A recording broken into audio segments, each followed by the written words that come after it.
오늘은 복음의 시작이라는 제목으로 마가복음 함께 나눠보려고 합니다.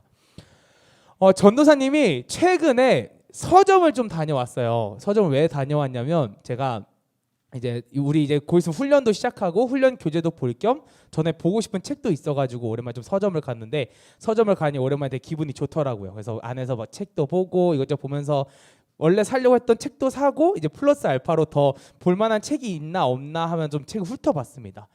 전도사님이 그래서 책 훑어보면서 약간 책을 사는 저만의 루틴 같은 게 있어요. 이런 이제 순서가 있는데 첫 번째가 뭐냐면 모두가 다 똑같이 이제 베스트셀러로 갑니다. 또는 신앙서적 이렇게 있는 정의도 가서 쭉 훑어봐요. 거기에 뭐 이제 표지가 이쁘던가 아니면은 뭐 제목이 뭐 마음에 든다던가 또는 마음에 든 저자가 있거나 이렇게 보면서 이제 그분의 책을 고릅니다. 그 다음에 뭘 하냐면요, 이제 바로 이제 저자를 확인하겠죠. 그 다음에 어떤 걸 하게 되냐면 바로 두 번째가 이제 마음에 든 저자를 고르고 세 번째는 뭐가 하냐면 이제 첫 번째 목차를 봅니다. 책의 목차. 책의 목차를 왜 보냐면요, 아무리 겉표지가 마음에 들고 책의 제목이 마음에 들어도 이제 목차를 보게 되면 안에 이제 내용이 적혀 있잖아요. 우리 순서대로 이렇게 내용이 적혀 있으면서 이 작가가 이런 내용을 하고 싶고 이런 말을 하고 싶구나 하면서 쭉 정리되어 있는 게 목차여서 그걸 보면서 마음에 드는데 겉표지는 마음에 드는데 내용은 좀 별로네, 이건 패스, 이러면서 이렇게 선정을 하게 됩니다. 근데 목차까지 마음에 들면 그 다음은 어디로 가냐면요, 서론을 읽어봐요. 뭐 작가의 말이나 맨 앞구절 한번 읽어봅니다. 그럼 그 앞에 이제 가장 큰 주제들이 많이 적혀 있거든요. 거기 안에 이 사람이 이 책을 통해서 어떤 주제로 하고 싶은지를 내용이 적혀 있어서 그 책을 보고 그 서론을 보고 그 다음에 책을 골라서 이제 집에 가서 산 다음에 집에 가서 책을 읽게 됩니다. 이게 마치 제가 이렇게 왜 하냐면요, 옛날에 저도 고등학교 때 공부를 할 때 이렇게 배웠었거든요. 옛날에 이제 모의고사 이런 거 볼 때마다 국어 지문 또는 과학 지문 이렇게 나왔을 때 항상 선생님께서 하셨던 말씀이 뭐냐면 처음과 맨 마지막을 봐라. 왜냐하면 서론과 결론을 보면 내용을 알 수 있다. 근데 이렇게 하도 이제 배우면 습관이 되다 보니까 제가 원하는 책을 살 때도 원하는 책을 볼 때도 항상 서론을 먼저 보게 되더라고요. 근데 서론을 보니까 약간 이런 느낌이 들더라고요. 약간 첫인상 같은 느낌인데, 왜냐하면 이 책을 평가하기 전에 뭔가 난 이런 사람이야, 이런 존재야, 나 이런 책이야 라고 뭔가 자기를 소개한 듯한 느낌을 받는 거 보면서 서론이 이런 의미가 담겨져 있구나 하면서 예전에 책을 많이 읽었던 기억들이 있습니다. 이 서론을 대체 왜 얘기했냐면요, 오늘 말씀에서도 바로 서론으로 이제 시작되기 때문입니다. 마가복음의 가장 첫 이제 구절을 우리 함께 나눌 건데요, 마가복음이나 책 자체의 첫 앞에 있는 그 서론을 통해서 과연 이 마가복음을 통해서 어떤 이야기를 하고 싶은지, 어떤 주제로 이 이야기를 설명하고 싶은지 함께 나눠보고자 이 서론에 대한 얘기를 꺼냈습니다. 그런데 마가복음에 대한 서론을 나누기 이전에 먼저 더 큰 주제를 한번 얘기 나눠보고 싶어요. 우리 마가복음 그 앞에 또 뭐가 있을까요? 신약이 있겠죠. 우리 성경에 크게 두 가지 있잖아요, 구약과 신약. 우리 신약을 한번 큰 책이라고 한번 생각을 해봅시다. 큰 주제의 책이라고 생각을 해봅시다. 거기에 신약의 맨 앞에 있는 장은 뭔가요? 그렇죠, 마태복음이죠. 마가복음이 아닙니다, 여러분. 마태복음이에요.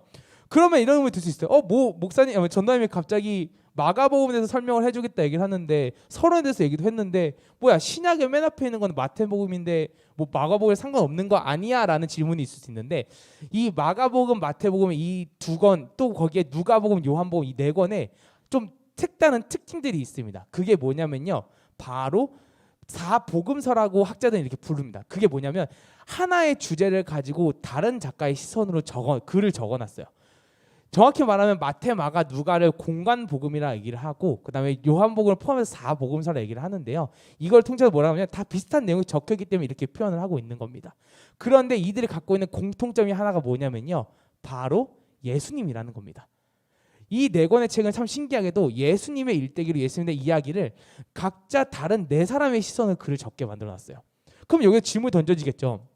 아니 굳이 이렇게 어렵게 네 권까지 만들어가면서 보지 않고 그냥 하나의 한 권을 깔끔하게 보게 하면 되는 거 아니야? 라고 할 수 있는데, 여러분 이 각자 다른 작가의 시선을 보게 되면요, 굉장히 하나의 장점이 하나 생겨납니다. 그게 뭐냐면 바로 세밀함이에요. 예시를 들어볼게요. 전화님, 여기서 지금 여러분 여기 있는 친구들은 지금 여기 이 모습을 보고 있겠죠? 여기 있는 친구들은 이쪽 모습을 보고 있을 거고, 여기 유튜브에 보고 있는 친구들은 제 정면을 보고 있을 거예요. 근데 만약 어떤 친구가 뒤에서 제 모습을 보고 있다 생각합시다. 그럼 뭐가 보이겠어요? 뒤통수만 보이겠죠. 그러면 제가 지금 머리를 넘기고 있는 걸 알겠어요, 모르겠어요? 모르겠죠. 뒤통수에 보면 그냥 사람이니까. 근데 만약 여기 앞에 있는 친구들이 저에 대해 설명을 해줘. 오늘 전도사님은 뭐 셔츠를 이렇게 입었고 오늘 머리를 넘기셨어 라고 뒤에 있는 친구한테 말해주면 뒷친구는 어떻게 돼요? 알 수 있게 되죠. 아, 오늘 전사님이 머리를 넘겼네. 전사님 이목구가 이렇게 생겼네. 분명히 1차원적 한 사람의 시선만 보게 되면 그 사람의 뒤통수밖에 볼 수가 없는 겁니다. 근데 옆에 있는 사람의 시선을 알게 되고 여기 있는 사람의 시선을 알게 되고 정면의 시선을 알게 되면 어떻게 돼요? 제 얼굴에 360도를 다 알 수 있게 되겠죠.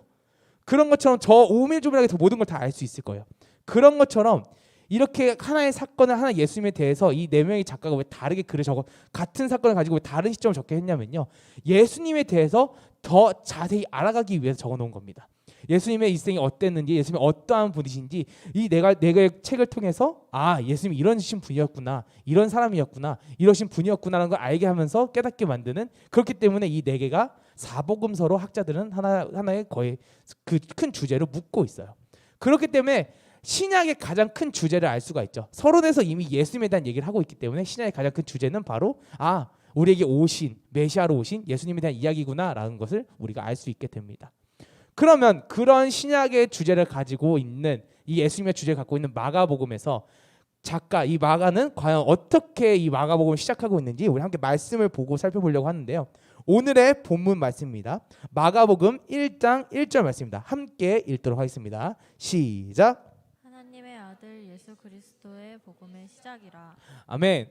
하나님의 아들 예수 그리스도의 복음의 시작이라라고 이야기하고 있습니다. 마가복음의 저자는 지금 마가는 예수님에 대해서 이렇게 설명을 하고 있어요. 총 3가지 수식어를 붙여서 예수님이 설명을 하고 있거든요.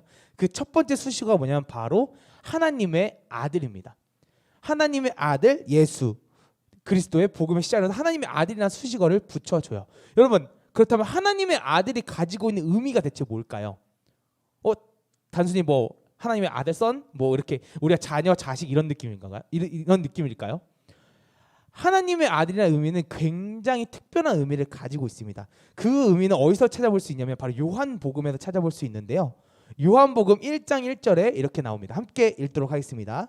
시작. 태초에 말씀이 계시니라. 이 말씀이 하나님과 함께 계셨으니 이 말씀은 곧 하나님이시니라. 아멘.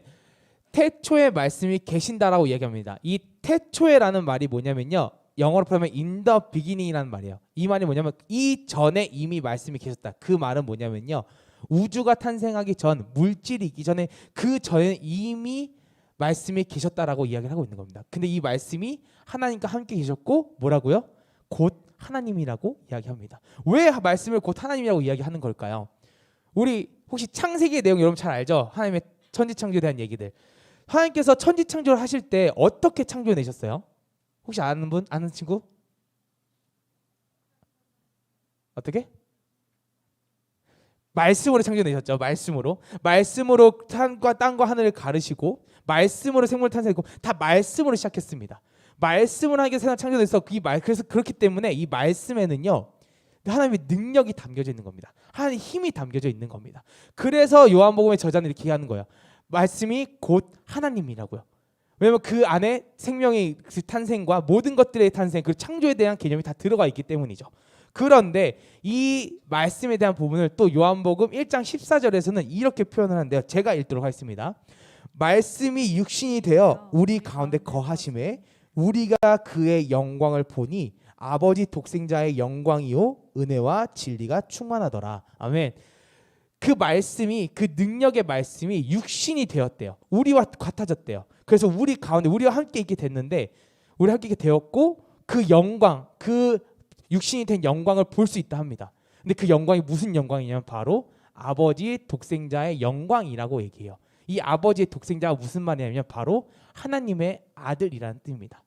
그래서 하나님의 아들이라는 의미가 갖고 있는 게 뭐냐면요. 단순하게 아들로서 의미가 있는 것이 아니라 하나님의 아들은 그 하나님이신 능력의 하나님이신 그 말씀이 곧 육신되어서 우리에게 온 것 그것이 바로 하나님의 아들이라고 이야기하고 있는 거예요.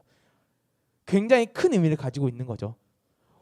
그런데 이 하나님의 아들이라는 이 수식어를 마가는 지금 누구에게 붙이고 있는 거냐면 바로 예수에게 붙이고 있는 거예요. 예수님에게 붙이고 있는 겁니다. 그래서 예수님을 곧 하나님의 아들이라고 얘기해요. 이분이 그 말씀이 육신되어 오신 분 하나님이시자 우리와 함께 있으신 그 예수 그리스도라고 지금 이야기하고 있는 겁니다. 그런데 이 예수님이 이 하나님의 아들로는 예수님이 단순하게 하나님 아들로만 하지 않으셨죠. 하나님의 아들만 오신 것이 아니라 그 다음에 또 다른 많은 사건들을 일으키십니다. 많은 기적들을 일으키시는데요. 그 모습을 본 마가가 이 예수님께 두 번째 수식어를 붙여줍니다. 그것이 바로 뭐냐면 바로 그리스도라는 수식어예요. 예수 그리스도라는 말을 붙이죠. 자, 여러분, 그리스도라는 말이 혹시 무슨 말인지 혹시 아시나요? 그리스도. 그리스도는 히브리어로 뭐라고 표현하면요, 메시아라고 표현합니다. 우리 메시아라는 말 많이 들어봤잖아요. 메시아라는 말 들어봤는데, 메시아는 어떠한 말이냐면요, 어떠한 일을 행하기 위해, 어떠한 사명을 하기 위해 기름 부음 받은 자를 메시아라고 이야기해요. 근데 여기서 봐야 될 거는 기름 부음 받은 자입니다. 우리가 성경에 수많은 이렇게 역사나 수많은 이야기들 보게 되면 기름 부음 받은 자들에 대한 얘기가 굉장히 많이 적혀 있어요. 근데 이것이 대부분 어떻게 활용이 되냐면요, 하나님의 특별한 일을 하기 위해, 특별한 종으로 불려지기 위해 기름 부음을 많이 받았습니다. 그래서 대부분이 제사장 또는 왕들이 굉장히 많이 받았어요. 하나님의 특별한 사명을 받기 위해서. 근데 그런 기름 부음 받은 것을 지금 예수님이 받았다고 얘기를 합니다. 근데 뭐라고요? 어떠한 소명을 이루기 위해, 어떠한 사명을 이루기 위해, 바로 하나님의 특별한 사명을 이루기 위해. 그렇다면 마가가 이 히브리어 이 메시아라는 말을 알고 있을 거예요. 그럼 분명히 예수님께서 어떠한 사명을 해내셨기 때문에 분명히 그리스도라는 이 수식어를 붙여줄 거거든요. 그러면 과연 예수님께서 어떠한 사명을 이뤄내셨는지 그거에 대한 말씀은 로마서 5장 8절에 적혀 있습니다. 우리 함께 읽도록 하겠습니다. 시작. 우리가 아직 죄인 되었을 때 그리스도께서 우리를 위하여 죽으심으로 하나님께서 우리에 대한 자기의 사랑을 확증하셨느니라. 아멘. 여기 적혀 있죠. 우리가 죄인 되었을 때 그리스도 예수께서 어떻게 하셨다고요? 우리를 위하여 죽으심으로 대신 죽었다고 이야기합니다. 그것을 하나님의 사명을 이루신 거죠. 근데 이 대신 죽으심이 단순하게 하나님의 사랑만을 확증한 것이 아닙니다. 확증 말고도 다른 것을 또 표현하는데요. 바로 다음 구절입니다. 로마서 5장 9절에 이렇게 적혀 있습니다. 함께 읽도록 하겠습니다. 시작. 그러면 이제 우리가 그의 피로 말미암아 의롭다 하심을 받았으니 더욱 그로 말미암아 진노하심에서 구원을 받을 것이니. 아멘. 여기 적혀 있죠. 우리가 그의 피로 말미암아, 그가 대신 죽으심을 말미암아 뭐라고요? 의롭다 하심을 받았다고요. 그리고 진노하심에서 구원을 받았다고 이야기합니다. 즉 죄인이었던 사람들이 예수 그리스도의 죽으심을 말미암아 어떻게 됐냐면요, 의인이 되었고 거기에 구원까지 받게 되는 겁니다. 엄청나게 놀라운 사실인 거죠. 놀라운 소식인 거죠. 그렇기 때문에 마가는 이것을 보았고 이것을 경험했기 때문에 예수님께 이 수식어를 붙인 거예요. 그리스도라는 수식어를. 왜냐하면 이분은 바로 하나님의 아들로 오셨고 거기에 이분 대신 죽으심을 무엇을 보여줬냐면 죄인들에게 의로움을 보여주셨고 거기에다 우리에게 구원을 주셨고, 죄에 대한 값은 사망이었잖아요. 당연히 우리는 죄인이었고 무조건 죽어야 되는 것들이었는데 예수님께서 대신 죽으시면 우리는 어떻게 했어요? 구원되었고 그러면서 어떻게 되나요? 새로운 삶을 받게 돼서 새로운 삶을 살아갈 수 있게 되죠. 그래서 우리는 새로운 피조물이 된다고 이야기하죠. 구원받으면. 이거에 대한 말은 또 고린도후서에 이렇게 적혀 있어요. 5장 17절에 이렇게 적혀 있는데요. 그런즉 누구든지 그리스도 안에 있으면 새로운 피조물이라. 이전 것은 지나갔으니 보라 새 것이 되었도다. 아멘. 그리스도 안에, 그 죽으심의 안에 있으면 새로운 피조물이 된다. 즉 구원받는다라고 고린도후서에서는 이렇게 말씀하고 있습니다. 그렇기 때문에 이 사실을 마가는 알고 있었기 때문에 마가는 예수님을 소개할 때 이렇게 얘기하는 거예요. 하나님의 아들이시자 그리스도이신데 우리를 구원하셨고 우리 위해 대신 죽으신 분. 그래서 마가는 이 두 사실을 알고 한 가지 마지막 수식어를 붙입니다. 그 수식어가 바로 뭐냐면 복음의 시작이라는 거예요. 복음, 여러분 많이 들어봤죠? 항상 얘기하죠. 복음이 어떤 말이냐면 바로 복된 소식, 즉 좋은 소식이라는 겁니다. 자, 여러분에게 있어서 좋은 소식은 뭔가요? 기쁜 소식은 뭔가요? 뭐 용돈 받는 거, 시험 잘 보는 거, 뭐 수많은 것들이 있겠죠. 하지만 마가는 가르쳐주고 있는 거예요. 너희들에게 가장 큰 기쁨은 너희들이 원하는 그 기쁨이 아니라, 너희가 원하는 거 받는 것이 아니라, 너희가 원하는 것을 이루는 것이 아니라 바로 이 예수 그리스도가 하나님 아들로 오셨고 우리에게 그리스도로 오신 이 사실이 너에게 가장 큰 복음의 시작이야. 복된 소식이야. 그러니까 잊지 말고 기억하고 알아가렴이라고 지금 마가는 이야기하고 있는 겁니다. 바로 서론을 통해서 말이죠. 이 첫 구절 딱 한 마디로 말이죠. 하나님의 아들 예수 그리스도의 복음의 시작이라. 그래서 마가는 마가복음을 그렇게 적었을 거예요. 마가복음 안에서 끊임없이 적었던 내용은 뭐냐면 예수님이 어떠한 분이셔. 예수님 너를 구원하셨던 분이셔. 예수님 이러한 분이야. 그러니 너희가 이 예수 그리스도를 믿고 그 복음을 잊지 않고 살아가. 너의 복음의 시작이야 라고 하면서 이 마가는 마가복음을 통해 끝없이 보여주고 싶었던 겁니다. 예수님이 어떠한 분이신지 바로 우리의 복음의 시작이라는 것을 말이죠. 그러면 여러분 우리에게 한번 돌이켜 봅시다. 9월 이제 한 구절 묵상 말씀이 마가복음이에요. 그래서 오늘 마가복음의 개론 지금 서론을 같이 준비해 온 거거든요. 제가 몇 주 전쯤에 이제 한번 이제 선생님들 쉬실 때 아마 설교를 했을 때 여러분 그 설교 내 기억날지 모르겠어요. 근데 제가 그때 이렇게 얘기했던 것 같아요, 여러분. 이제는 움직여야 한다고. 이제는 마음을 지키기 위해 노력해야 된다고 얘기했던 것 같아요. 뭐 수많은 방법들이 있겠지만 여러분 가장 큰 방법인 우리 말씀을 봤으면 좋겠습니다. 9월, 10월 한 달 동안 이제 계속해서 우리는 마가복음을 볼 거고요. 이후에 이사야도 볼 거예요. 이 마가복음을 통해서 마가가 지금 하고 싶은 말이 어떤 말이었다고요? 예수님이 이러한 존재라는 것. 그리스도시고 하나님의 아들이시고 우리의 복음의 시작이라는 그 말. 끝없이 여러분이 이 사실 잊지 않고 살아갔으면 좋겠습니다. 사실 여러분 끝없이 제가 이해하고 싶은 말은 뭐냐면요. 사실 이 자리의 모든 것들 안에 우리가 교회를 다니고 이 안에 사역팀도 많이 하고 우리 안에 예배드리는 모든 순간 가운데 하나님이 없으면 여러분 아무런 의미가 없습니다. 이 예수님이 어떠한 분인지 모르면요.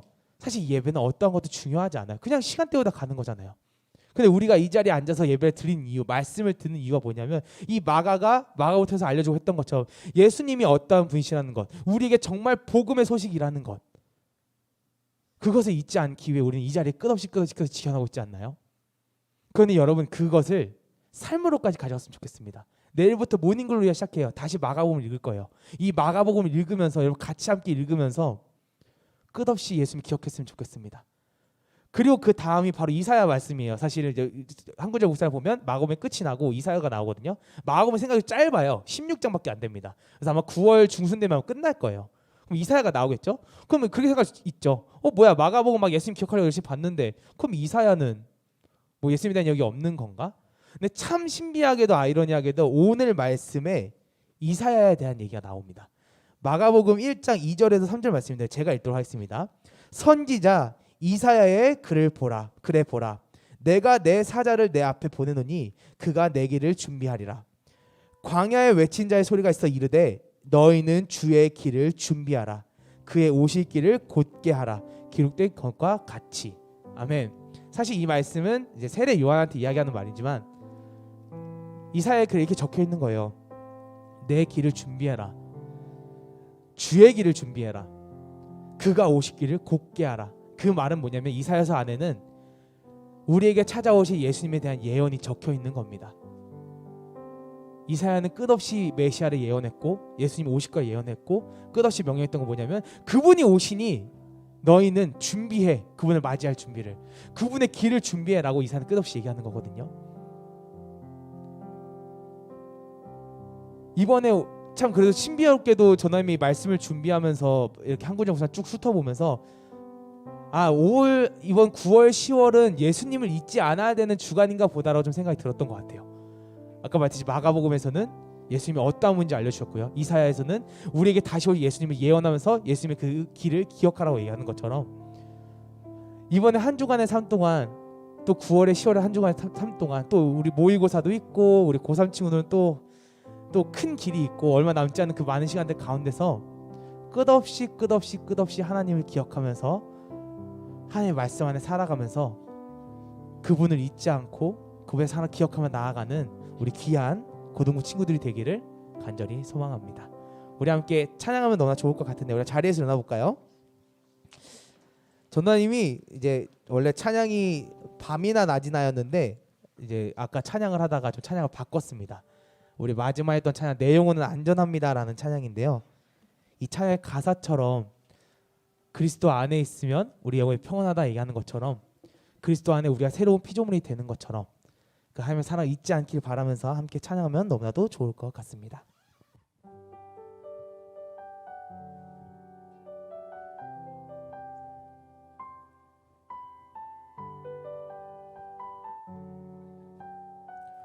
우리 함께 찬양할까요? 내 아버지, 내 아버지, 그 품 안에서 내 영혼은 안전합니다.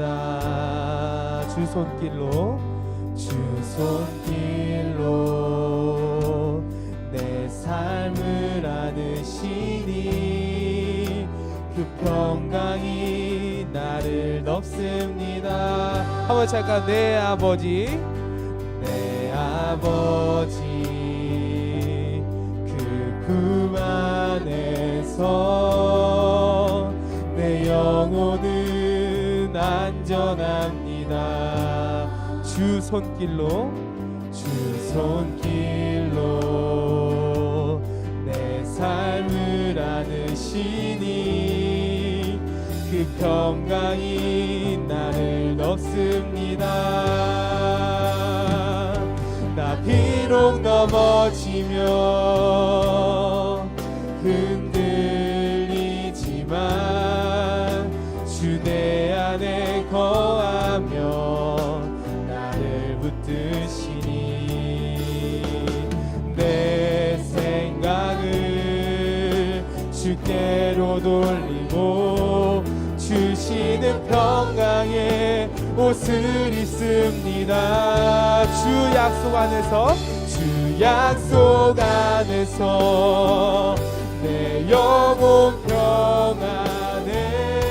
내 뜻보다 크신 주님의 계획 나 신뢰해. 두려움 다 내려놓고 주님만 의지해.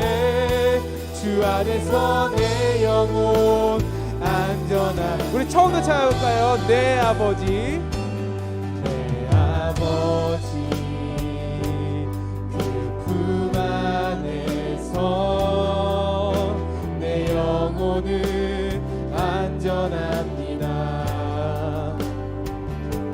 주 손길로 내 삶을 안으시니 그 평강이 나를 덮습니다. 나 비록 넘어지며, 나 비록 넘어지며 흔들리지만 주 내 안에 거하며 나를 붙드시니 내 생각을 주께로 돌리고 주시는 평강의 옷을 입습니다. 우리 함께 찬양합시다. 주 약속 안에서, 안에서 내 영혼 평안해. 내 뜻보다 크신 주님의 계획 나 신뢰해. 두려움 다 내려놓고 주님만 의지해.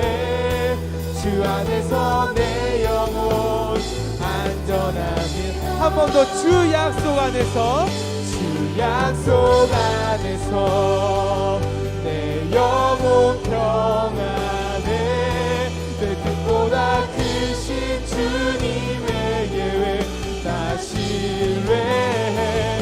두려움 다 내려놓고 주님만 의지해. 주 안에서 내 영혼 안전합니다. 아멘. 우리가 기도하며 나아갔으면 좋겠습니다. 이 찬양의 가사 고백처럼 주 안에 있을 때 내 영혼이 안전합니다.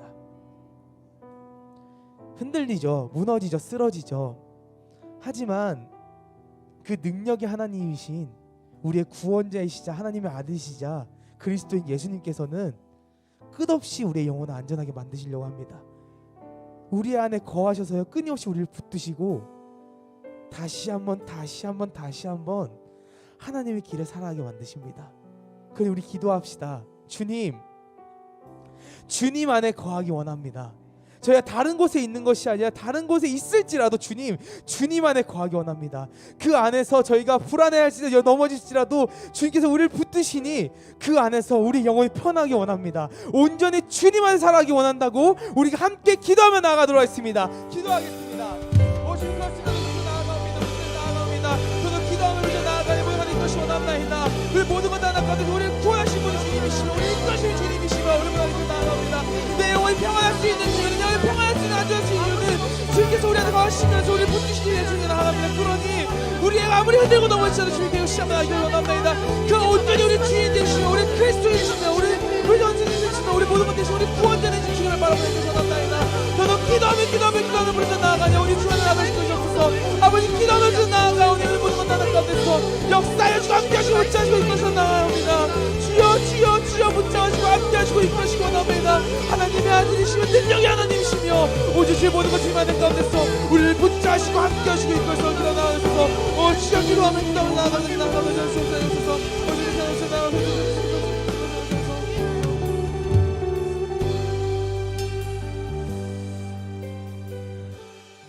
너무나도 감사드립니다. 우리를 붙잡아 주시며 감사드립니다. 우리를 놓쳐주지 않으시며 감사드립니다. 끝없이 마가가 알려주려 했던 것처럼 하나님은, 예수님은 하나님의 아들이시자 그리스도이시자 우리의 복음의 시작이십니다. 주님, 우리가 그 사실을 놓치지 않게 원하옵나이다. 주님 안에 있을 때 우리가 새로운 피조물이 되는 것처럼 그 안에 구원을 받고 주님의 그 역사하심의 그 사랑 안에 우리가 나아가는 것처럼 우리 영혼이 평안한 것처럼 주님 끝없이 주님 안에 있기 원합니다. 그러니 도와주시옵소서, 함께하여 주시옵소서.